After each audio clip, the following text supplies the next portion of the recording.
under changes to the UK's coronavirus restrictions. The move will mean British tourists can go to some islands which have lower infection rates than the mainland without having to self-isolate on their return. But those arriving back in England from 7 Greek islands will have to stay indoors for a fortnight from Wednesday 4 a.m, while the rest of the country will remain exempt. The Transport Secretary and Welwyn Hatford MP Grant Shapps told the Commons in the last hour that it was a more balanced approach. This regionalised approach can only apply to land that has clear boundaries or border, in other words, an island. Second, the data collected must be robust, reliable and internationally comparable. Third, the island must have direct flights from the UK, or at the very minimum, transport must be able to take place through quarantine-exempt territories. And fourth, the FCDO travel advice should align as far as practicable. The JBC methodology that I've just described for islands has been developed in consultation with the Chief Medical Officer and Public Health England. This new capability means that we'll now be able to nuance our decisions, first and foremost, to safeguard the health of British citizens, but also to enable British tourists to enjoy trips to islands, even if the mainland is deemed too risky. However, it is worth noting that the policy will not necessarily open up additional islands immediately. For example, when we remove Spain from the travel corridor list, there were 24 cases per 100,000. Today, there are 127 cases, and it remains too high in the Balearic and Canary Islands as well.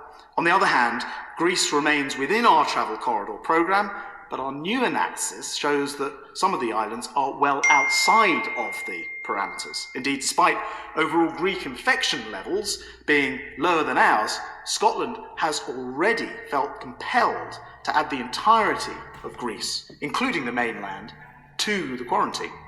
However, using our newly acquired JBC data, we're now in a position to remove Greek islands where holidaymakers are at risk of spreading the new infection back home, and 7 Greek islands will therefore be removed from travel list at 4 a.m. on Wednesday, the 9th of September, whilst maintaining mainland Greece. Well, that's perfectly clear, isn't it? Let's talk to Julie Laboué-Said, who's the Chief Executive at Advantage Travel Partnership, the UK's largest independent travel agent partnership. She joins us from Hertfordshire. Julie, very good afternoon to you. Hi, good afternoon. Welcome to the programme, Julie. Does this complicate or make it a little bit easier to understand what is going on? I think it is a bit of both, unfortunately. I think in principle, the opportunity for a nuanced approach, regional corridors, is certainly a positive move forward.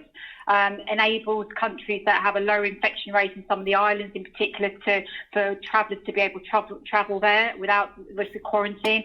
But it does add to what is already a really chaotic situation, causing even more confusion for travellers about what they can and can't do. So I think, in one respect, from an industry perspective, it allows us, it gives us what we've been asking for, which is a more regionalised approach. But actually, from a traveller's perspective, I think it just complicates the matter even further.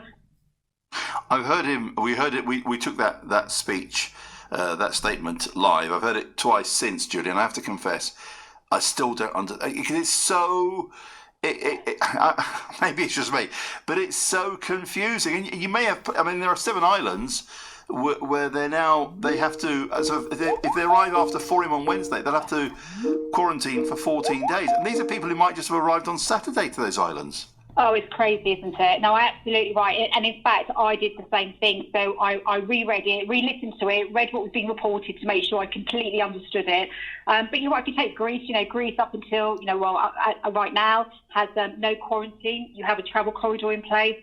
If you are travelling back from one of those islands, and as you say, just literally arrived there, unfortunately, you stand the risk of having to self-quarantine on the way back. So complete confusion, chaos, and we'd like to see a regionalised approach, and that is a step in the right direction.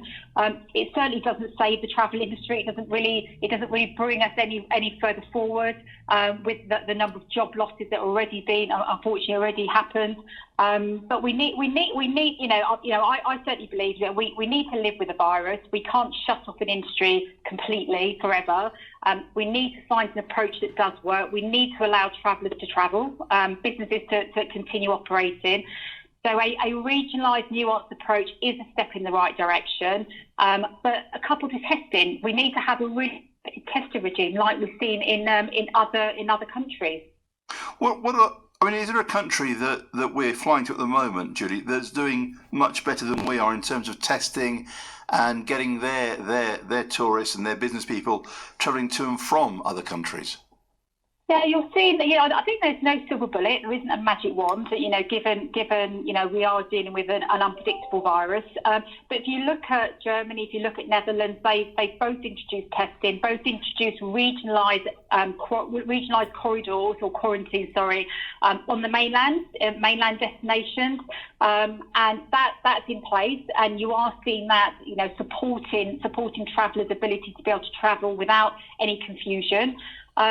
So I'd say that there isn't a magic wand, but actually what we need to be working very closely with government. At the minute, it's a very disjointed approach.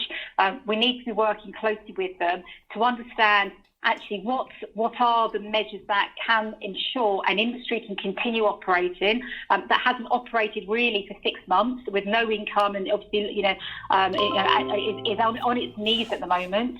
How do we help the industry operate and safeguard jobs and businesses, but also allow travellers to travel in as safe an environment as they possibly can, and testing really is what we have available to us, but we're not there yet. The government are just not there, so very, very frustrating from that perspective. But I think right now we have to grab every positive bit of news that comes out, every policy, and regionalised, nuanced approach is certainly a step in the right direction.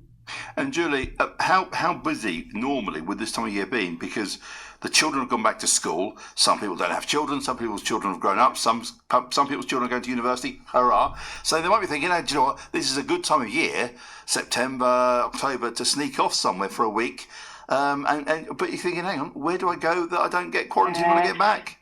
And that's so we've already seen nearly 40,000 jobs, unfortunately, lost. We've already seen the global supply chain, or our supply chain that supports our overseas market, is around 90,000 jobs at risk. So we're talking big numbers. But you make a great point, because it's a great time of year for that kind of, empty nesters, people without families, wanting to be around school children, to be away. And really what we found is there's a huge amount of pent-up demand. People have just been fed up, stuck indoors. They know the benefits from a mental health and well-being perspective that travelling provides them, but they don't want to risk a quarantine. And the quarantine issue is really what is damaging the industry and damaging traveller confidence right now. So it's a really important time of the year. And it's also the time when generally you come back from your holiday and you start thinking about the next and you want to start pre-booking. So it is a really important time and generally a busy time for travelling. Julie, pleasure talking to you. Thank you for joining us. Julie Labouie-Sayed, who's Chief Executive at Advantage Travel Partnership, the UK's largest independent travel agent, and she's from Hertfordshire. Are you any the clearer what these travel corridors are doing now? 7 Greek islands, those people are going back to England. Scotland and Wales might have a different policy. To England from 7 Greek islands will have to stay indoors for a fortnight from Wednesday 4 a.m. Hang on, normally they bring these in at the weekend. Now they're bringing in a Wednesday 4 a.m. issue into the equation. That's going to scupper a lot of people.